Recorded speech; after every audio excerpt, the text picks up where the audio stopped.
También, ¿por qué abril es importante? Por segundo término, estoy dejando el más importante para el final, en términos históricos.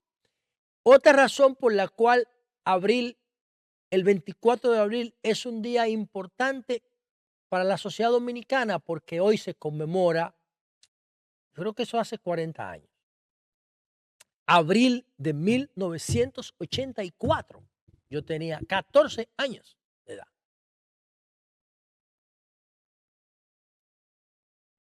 Abril de 1984 se produce lo que se conoce como la Poblada de Abril. ¿Y qué fue la Poblada de Abril?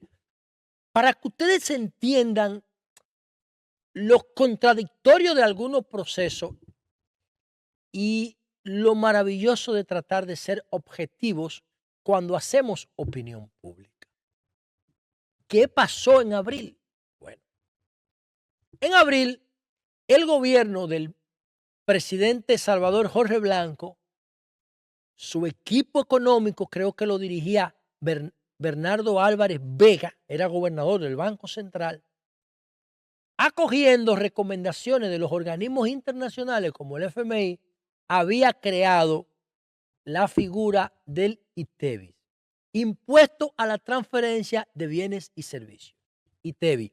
Antes era ITEVI y después se le agregó la S, porque primero era Impuesto a la Transferencia de Bienes y luego se le agregó Servicios. Era una tasa que procuraba crear lo que se conoce como impuestos indirectos. El impuesto indirecto es el que está implícito en la compra que tú haces, ya sea de un producto o de un servicio. O sea, no lo puedes evadir. No lo evade el consumidor, aunque el comerciante sí lo evade. República Dominicana tiene una de las mayores tasas de corrupción de ITEVI de América Latina. En otros países se llama IVA, Impuesto a la Transferencia de Valor Agregado. Impuesto a eso. Entonces, Jorge Blanco tiene un problema de crisis económica, había un problema a nivel mundial por el peso de la deuda, la crisis de los mercados asiáticos, y Jorge Blanco decide aceptar la creación de la figura del ITEVI. Había pasado Semana Santa, como dicen las crónicas que ustedes pueden ver en Google, y cuando la gente regresó del feriado de Semana Santa, se encontró con que todos los productos de primera necesidad incluidos habían aumentado de precio. Entonces, el PLD con Juan Bosch, por un lado, haciendo álbumes de la corrupción, porque Juan Bosch fue el primer político dominicano que comenzó a denunciar la corrupción de manera sistemática y organizada, creaba unos álbumes contra la corrupción para atacar a los gobiernos del PRD y de Balaguer, y por otro lado Balaguer, que estaba en la oposición. Entonces, los dos partidos más grandes los dos políticos más grandes del país, haciéndole oposición al gobierno por lados separados y el gobierno creando nuevas figuras impositivas. ¡Boom! Se crearon las condiciones, el caldo de cultivo. Y el 24 de abril de 1984, la gente se tiró a la calle en lo que Juan Bosch definió como la Poblada de Abril. Y el gobierno de Jorge Blanco cometió el error de reprimir al pueblo y sacó el ejército a las calles. Y si ustedes buscan imágenes de la Poblada de Abril de 1984, van a encontrar locales del PRD que la gente le pegó fuego, quema de gomas en las calles, y hubo, mal contados, 126 muertos ese día. Yo no sé cómo no han hecho una película de eso. No sé cómo no han hecho una película profesional, profesional, una vaina objetiva, que cuente todo. Bueno, ese es el tema. Ahora, ¿qué pasó? Bueno, ahí mismo se crearon las condiciones para que el PRD perdiera las elecciones en el 86. Volvió Balaguer al poder, que fue que él capitalizó todo.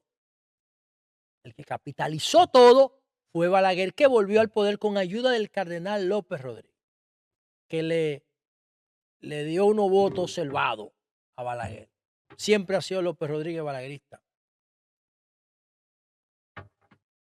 Entonces, por eso el día también es importante. Ahora, ¿qué pasó con la creación del ITEVI? Para que ustedes vean lo que yo le digo de lo contradictorio de los procesos. A partir de 1984 empezó la estructura fiscal de República Dominicana a modernizarse y a fortalecerse.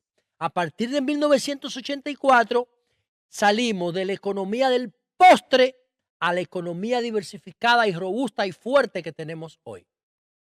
Teníamos una economía basada en café, cacao, tabaco y ron.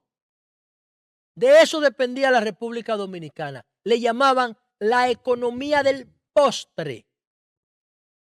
Café, tabaco, cacao y alcohol, caña, azúcar. Economía del postre. ¿Qué pasó después de la creación del ITEVI que provocó la poblada del 1984? Eso a Jorge Blanco nadie se lo agradece.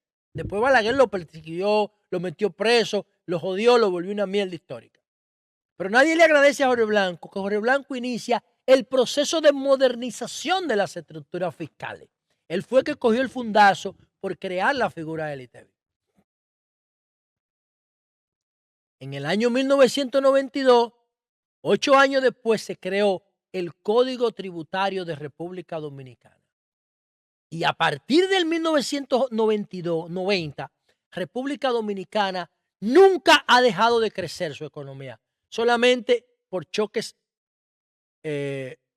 externos, el caso del COVID, el caso de la crisis del 2008 mundial, que se llevó como 20 gobiernos en el mundo, y el caso aquí del mayor escándalo de corrupción de la historia de América Latina, que fue la crisis de Baninter, el hoyo de Baninter.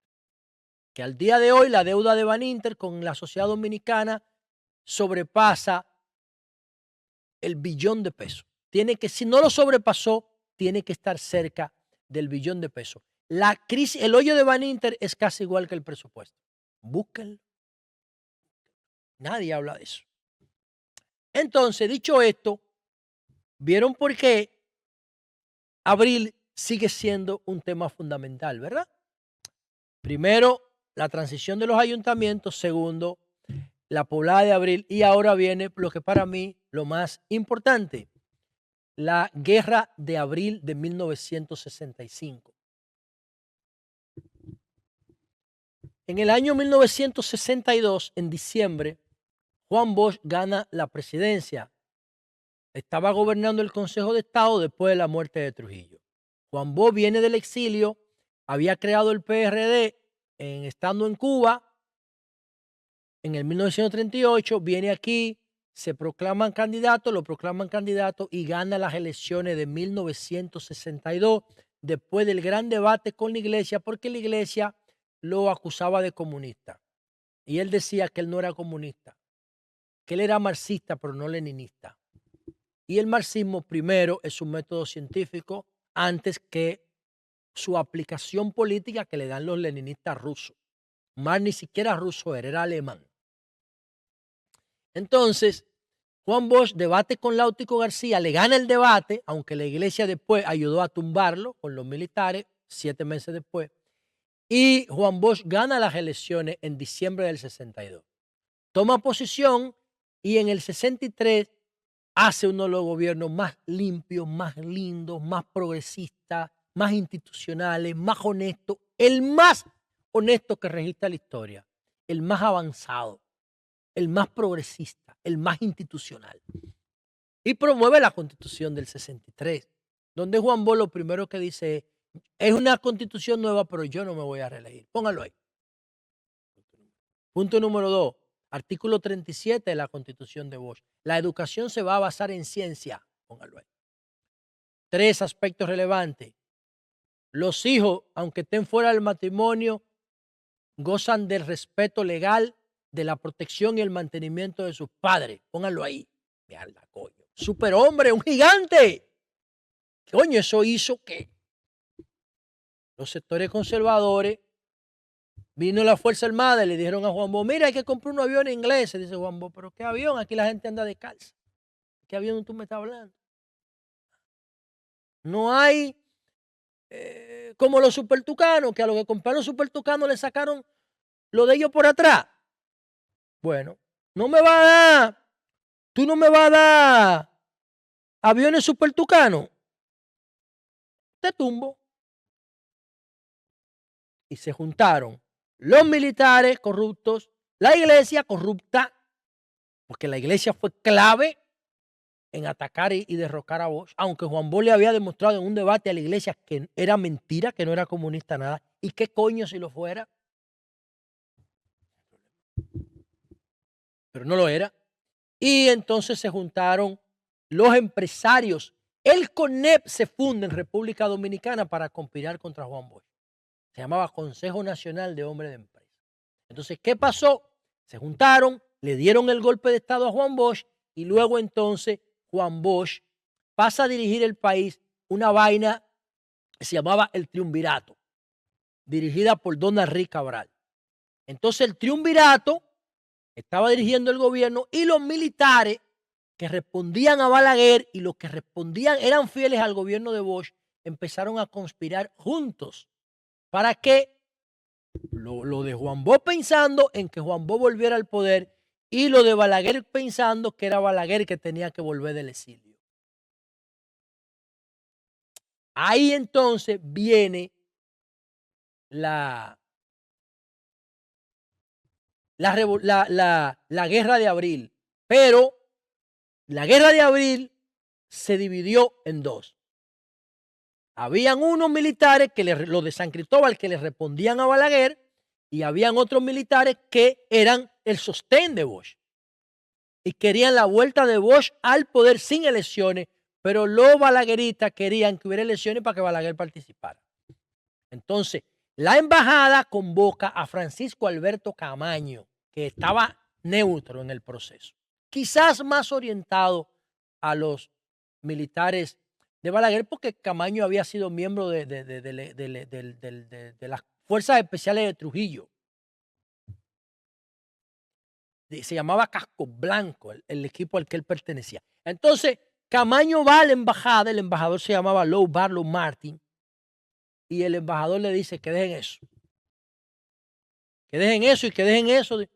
Y Camaño se quilló, y junto con los militares que estaban apoyando a Bosch, se crearon los comandos en los barrios. Y ellos empezaron a repartirle armas a los comandos en los barrios, a defender la Constitución, y se produce la famosa batalla del puente entre Camaño y Wessing, que era de los militares que estaban en contra de la vuelta de Bosch al poder.